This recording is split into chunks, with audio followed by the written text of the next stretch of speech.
നിങ്ങൾ ഞാൻ ഒരു പറയുന്നത് കാര്യം നിങ്ങൾ ചോദിച്ചപ്പോൾ നിങ്ങൾക്ക് ഉദ്ദേശിക്കുന്ന ഉത്തരം പറയാൻ മറുപടി പറ്റുന്നില്ലെങ്കിൽ നമ്മൾ ശരിയല്ലല്ലോ. എന്ത് ചെയ്യും? നിങ്ങൾ അത് പറഞ്ഞ് നമുക്ക് അടുത്ത കാര്യം പറയാലോ, വെറുതെ സമയം കളയല്ലേ, ഇല്ലെങ്കിൽ വെച്ചിട്ട് പോകും. അങ്ങനല്ല അങ്ങനല്ല അങ്ങനല്ല സമയം വെച്ചിട്ട് പോകല്ലേ നമ്മള്. അത് ശരിയല്ലല്ലോ, ശരിയായ എന്നാൽ നിങ്ങൾ നിലപാടല്ലേ. കാര്യം പറയും, വിശ്വാസിയാണോ അല്ലേ? നമ്മൾ വിശ്വാസിയാണോ അല്ലേ എന്ന് പറയുന്നതിന് മുമ്പ് എനിക്ക് അതിന്റെ മുഖവരെ പറയേണ്ടതുണ്ട്. മുഖവരയോ? ആ എന്നാ പറയൂ, മുഖവര ഉണ്ട്. അതല്ല അതല്ല ആരിഫ് ഹുസൈൻ എന്ന് പറയുന്ന യുക്തിവാദിയായ മനുഷ്യൻ്റെ ഏറ്റവും വലിയ ഒരു സങ്കടം, അയാൾക്ക് മരണം വരെ തീരാത്ത, മരണത്തിന് ശേഷം വിശ്വാസികൾ ഒരു ജീവിതമുണ്ട് എന്ന് കരുതുന്നു, അവർക്ക് ജീവിതമൊന്നും ഇല്ല എന്നാണ് വെപ്പ്. ഓക്കെ, ഇനി ഏതോ ഓട്ടെ, ജീവിതകാലം മുഴുവനും മരണത്തിന് ശേഷവും തീരാത്തൊരു സങ്കടത്തെക്കുറിച്ചാണ് എന്ന് പറയുവാനുള്ളത്. എന്നാൽ അതിനിടയ്ക്ക് രസകരമായൊരു കാര്യം പറയുന്നുണ്ട്, അത് കേട്ടിട്ട് ആ തീരാ ദുഃഖത്തിലേക്ക് നമുക്ക് പോകാം. കേട്ടോ, ലിബറലിസം എന്ന് പറഞ്ഞാൽ അതാണ്, ഫ്രീ തിങ്കിങ് എന്ന് പറഞ്ഞാൽ അതാണ്. ആയിക്കോട്ടെ. അപ്പോ എനിക്ക് പറയാനുള്ളത്, ഒരാൾ വിശ്വാസിയാണോ അല്ലേ എന്നുള്ളത് അയാൾക്ക് സ്വയം നിർണ്ണയിക്കാൻ പറ്റൂല. വിശ്വാസിയാണെന്ന് നമുക്ക് പറയാം, അല്ലെങ്കിൽ നമുക്ക് വിശ്വസിക്കാം. എന്നതുകൊണ്ട് ഒരാൾ വിശ്വാസി ആയിക്കോളന്നില്ല. വിശ്വാസം ഇല്ല എന്ന് പറയുന്നതിന് ഒരു വിശ്വാസം ഇല്ലാത്ത ആളായിക്കോളന്നില്ല. നിങ്ങളുടെ വിശ്വാസം ഒന്നല്ല നിശ്ചയിക്കുന്നത്. നിങ്ങൾ അറ്റം വെട്ടിയിട്ടുണ്ടോ? ഏതാ നിങ്ങൾ അറ്റം വെട്ടിയിട്ടുണ്ടോ? അറ്റം ഞാനല്ലല്ലോ വെട്ടുന്നത്, വെട്ടിയിട്ടുണ്ടോ ഇല്ലേ? വേറെ ആൾക്കാരല്ലേ വെട്ടുന്നത്. അതെ, വെട്ടിയിട്ടുണ്ടോ ഇല്ലേ? വെട്ടിയിട്ടുണ്ടോ ഇല്ലേ? ഞാൻ എന്റെ നിങ്ങൾ അറ്റം വെട്ടിയിട്ടുണ്ടോ ഇല്ലേ? എനിക്ക് ഓർമ്മ വെച്ച് വരുന്ന സമയത്ത് വെട്ടിയിട്ടുണ്ട്. നിങ്ങൾ വിശ്വാസിയാണ്, നിങ്ങൾ മുസ്ലിം ആണ് ബൈ ബർത്ത്. ബാക്കി പറയും, നിങ്ങൾ കിടന്ന് മെഴുകാതെ കാര്യം പറയൂ. ഇവിടെയാണ് ആ രസകരമായ സംഭവം നടന്നിട്ടുള്ളത്. അതായത് ഈ വിളിക്കുന്ന ആൾ അയാളോട് ചോദിക്കുകയാണ്, നിങ്ങൾ അറ്റം വെട്ടിയിട്ടുണ്ടോ? ഈ അറ്റം വെട്ടിയിട്ടുണ്ടോ എന്ന് ചോദിച്ചു കഴിഞ്ഞാൽ സുന്നത്ത് നടത്തിയിട്ടുണ്ടോ അല്ലെങ്കിൽ ചേലകർമ്മം നിർവഹിച്ചിട്ടുണ്ടോ എന്നുള്ളതാണ്. അപ്പോൾ അയാൾ പറയുന്നു, എനിക്ക് അറിവ് വെക്കുന്നതിന് മുമ്പ് എൻ്റെ മാതാപിതാക്കളോ അല്ലെങ്കിൽ അയാളുടെ രക്ഷിതാക്കൾ കൊണ്ടുപോയിട്ട് അറ്റം കട്ട് ചെയ്തിട്ടുണ്ട്, സുന്നത്ത് കർമ്മം നിർവഹിച്ചിട്ടുണ്ട്. എന്നാൽ നിങ്ങൾ മുസ്ലിമാണെന്നാണ് പറഞ്ഞത്. അപ്പോൾ ഇത് പറയുന്ന ആ ആരിഫ് ഉണ്ടല്ലോ, ആരിഫ് ഹുസൈൻ യുക്തിവാദി, അയാളുടെ അറ്റം വെട്ടിയിട്ടുണ്ടല്ലോ അല്ലേ?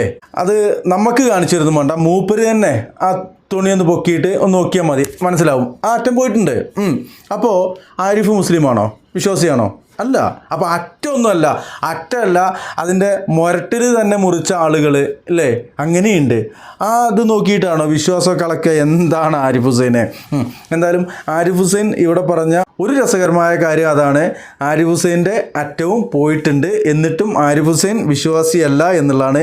ഇനി മറ്റൊരു കാര്യമാണ് ആരിഫ് ഹുസൈൻ പറയുന്നത്, കേൾക്കാം.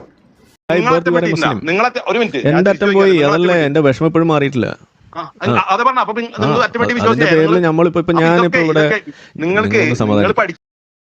ഇതുപോലെ കോമഡി പറയുക എന്നിട്ട് യുക്തിവാദിയാന്ന് പറയുക. ആദ്യം പറഞ്ഞു അറ്റം വെട്ടിയവരൊക്കെ വിശ്വാസികളാണ്, മുസ്ലിങ്ങളാണെന്ന് പറഞ്ഞു. അറ്റം പോയ ആരിഫ് ഹുസൈനോ, അയാൾ യുക്തിവാദിയാണ്. അപ്പോൾ അവിടെ നിന്ന് ചോദിക്കുകയാണ്, നിങ്ങളുടെ അറ്റം വെട്ടിയിട്ടുണ്ടോ? ആ ഉണ്ട് എന്ന്. അതിൽ ഞാൻ വിഷമത്തിലാണെന്നാണ് പറയുന്നത്. വളരെ വിഷമിച്ചുകൊണ്ട്, വിഷണ്ണനായിക്കൊണ്ട്, ആ ഒരു അർത്ഥത്തിൽ സങ്കടപ്പെട്ട് ഇനി ജീവിതകാലം മുഴുവൻ അയ്യോ എൻ്റെ അറ്റം പോയേ എന്ന് പറഞ്ഞ് നടക്കേണ്ട ആള് ഒരു കമ്മ്യൂണിറ്റിയെ വളരെ മോശമായിക്കൊണ്ട്, ആ ഒരു അർത്ഥത്തിൽ ഏത് ഏകദൈവ വിശ്വാസികളായ ഒരു വിഭാഗത്തെയാണ് ഇയാൾ ബ്രാൻഡ് ചെയ്തുകൊണ്ട് അയാളുടെ പ്രൊപ്പഗണ്ട അടിച്ചേൽപ്പിച്ചുകൊണ്ട് എറിഞ്ഞു പിടിപ്പിച്ചുകൊണ്ടിരിക്കുന്നത്. എന്നാൽ കുറേ ദൈവങ്ങളുള്ള ആളുകൾ അത് വിഷയമല്ല, അവർ ചിരിച്ച് കാണിക്കും അല്ലെങ്കിൽ മറ്റെന്തെങ്കിലും കാണിക്കും. എന്നിട്ട് ഇത് പറയുന്നത് ഇയാൾ യുക്തിവാദി ആയതുകൊണ്ടോ ഇയാൾ പറയുന്ന യുക്തിവാദത്തിനെതിരെ അങ്ങനെയല്ല. ഇയാളുടെ ഒരു കൺസെപ്റ്റ്, അയാളുടെ ഒരു ശൈലി, അയാളുടെ ആ ഒരു തരത്തിലുള്ള മറ്റുള്ള സംസാരങ്ങൾ, അതൊക്കെ ഒരു വിഭാഗത്തെ മാത്രം, ഈ ദൈവവിശ്വാസത്തിനാണോ ഇയാൾ എതിർക്കുന്നത്? മുസ്ലിങ്ങളെ മാത്രമാണോ? മുസ്ലിങ്ങളെ മാത്രമാണ് എങ്കിൽ ഒരു മുസ്ലിം വിരോധി എന്നല്ലേ പറയണ്ടേ? എക്സ് മുസ്ലിം എന്നാണ് പറയുന്നത്. ആ എക്സ് മുസ്ലിമിന് മുസ്ലിം വിരോധി എന്നുള്ള ആ ഒരു അർത്ഥമുണ്ടോ? അപ്പോൾ അതൊക്കെ കണ്ടപ്പോൾ ഒന്ന് പറഞ്ഞു എന്നുള്ളതാണ്.